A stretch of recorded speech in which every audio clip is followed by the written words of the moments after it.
Bismillahirrahmanirrahim. Assalamualaikum warahmatullahi wabarakatuh.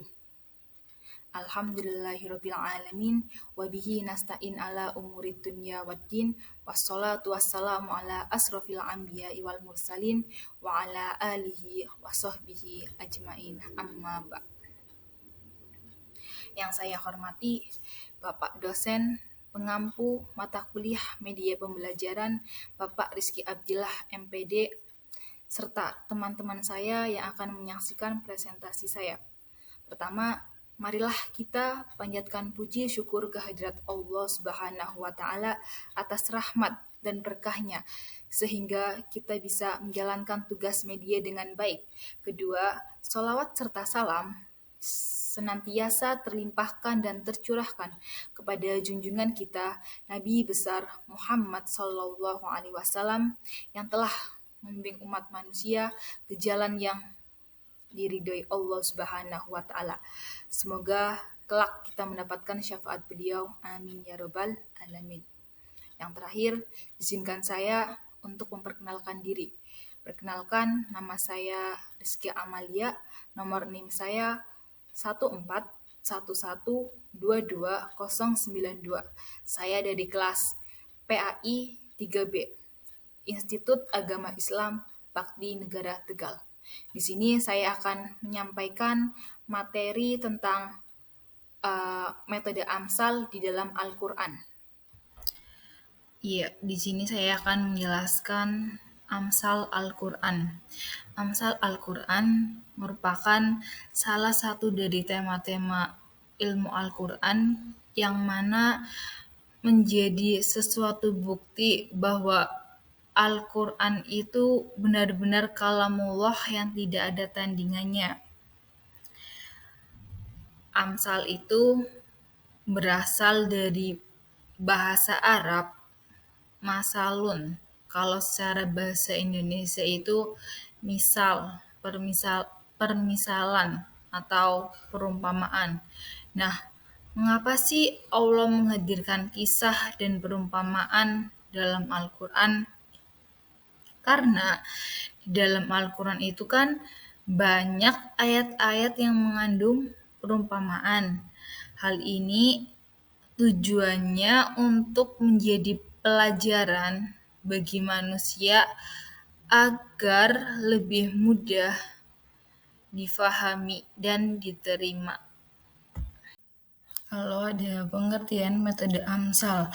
Metode Amsal ialah metode dengan mengumpamakan sesuatu yang kurang jelas dengan yang lebih jelas atau nyata, menjadikan hal yang umum bagi subjek sebagai Amsal untuk menambah pemahaman. Jadi bahasa mudahnya metode Amsal itu metode untuk memudahkan penjelasan dengan perumpamaan. Selanjutnya ada macam-macam Amsal. Macam-macam Amsal itu ada 3. Yang pertama ada Amsal Musyarahah. Amsal Musyarahah yaitu Amsal yang tegas atau sangat jelas. Amsal Musyarahah ialah Amsal yang ditegaskan di dalam lafadz masal yang menunjukkan kepada tasbih.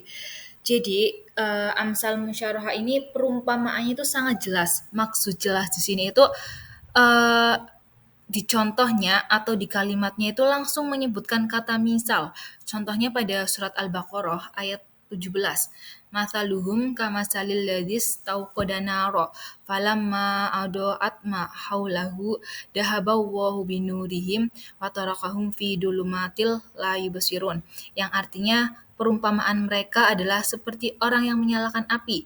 Maka setelah api itu menerangi sekelilingnya, Allah hilangkan cahaya mereka dan membiarkan mereka dalam kegelapan, tidak dapat melihat. Di sini kan, di surat ini kan sangat jelas, ada lafadz mithal, mathaluhum, perumpamaan. Selanjutnya yang kedua ada Amsal Kaminah. Kaminah itu kan artinya tersembunyi. Amsal Kaminah ialah Amsal yang tidak ditegaskan lafadz tamsil, tetapi dia menunjuk kepada beberapa makna yang mempunyai tekanan apabila ia dipindahkan kepada yang menyerupainya. Jadi, kalau tadi Amsal Musyarahah lafat masal atau misalnya itu kan disebutkan secara jelas.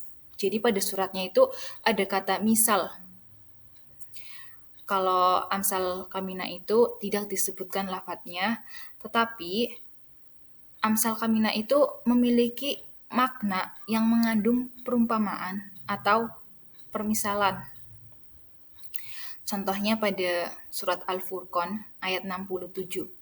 Walladzina idza anfaqu lam yusrifu wa lam yaqturu wa kana baina dzalika qawama. Yang artinya, dan orang-orang yang apabila membelanjakan harta, mereka tidak berlebihan dan tidak pula kikir, dan pembelanjaan itu di tengah-tengah antara yang demikian. Jadi andaikan misal ya kita diciptakan sebagai orang yang kaya atau orang yang memiliki harta yang cukup banyak, tapi di Al-Quran kan menganjurkan jangan terlalu berlebihan menggunakan harta itu, tetapi juga jangan terlalu kikir atau pelit, harus yang sedengan atau yang sedang-sedang saja. Jadi perumpamaan sedang itu yang bagaimana ya, menurut Amsal Kaminah tidak bisa dipastikan kecuali orang itu sendiri berdasarkan subjek itu sendiri. Jadi pada intinya Amsal Kaminah itu perumpamaan yang tidak bisa dipastikan, tetapi yang bisa memastikan itu atau menentukan dari subjeknya itu sendiri. Nah, yang ketiga atau yang terakhir ada Amsal Mursalah. Amsal Mursalah itu amsal yang terlepas. Kalau tadi Kaminah itu tersembunyi, Kaminah itu kan tersembunyi itu ada makna misal meski tidak disebutkan pada ayatnya.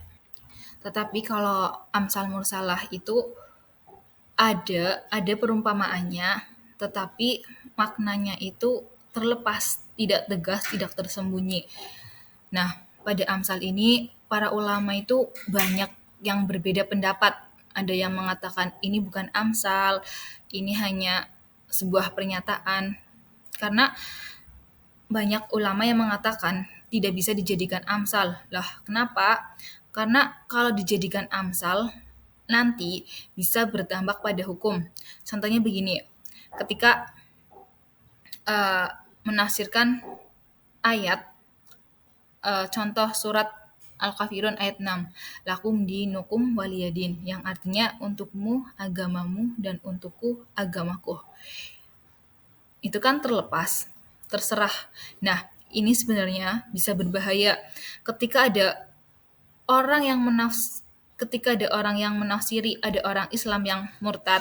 Nah, murtadnya dia itu mengambil perumpamaan ini yang tadinya taat menjadi kafir. Ini amsal yang alibi sih sebenarnya, yang seakan-akan kayak membenarkan, mengambil alasan di tengah-tengah kesempatan. Yang terakhir ada kesimpulan. Kesimpulannya jadi Al-Quran sebagai kitab suci dalam menyampaikan pesan-pesan ilahi menggunakan amsal untuk menggambarkan sesuatu yang abstrak secara konkret agar yang abstrak itu mudah dipahami. Nah, metode amsal itu adalah metode untuk menjelaskan perumpamaan, sesuatu yang menyerupai dan sesuatu yang tidak tampak seakan-akan menjadi sesuatu yang tampak. Jadi intinya itu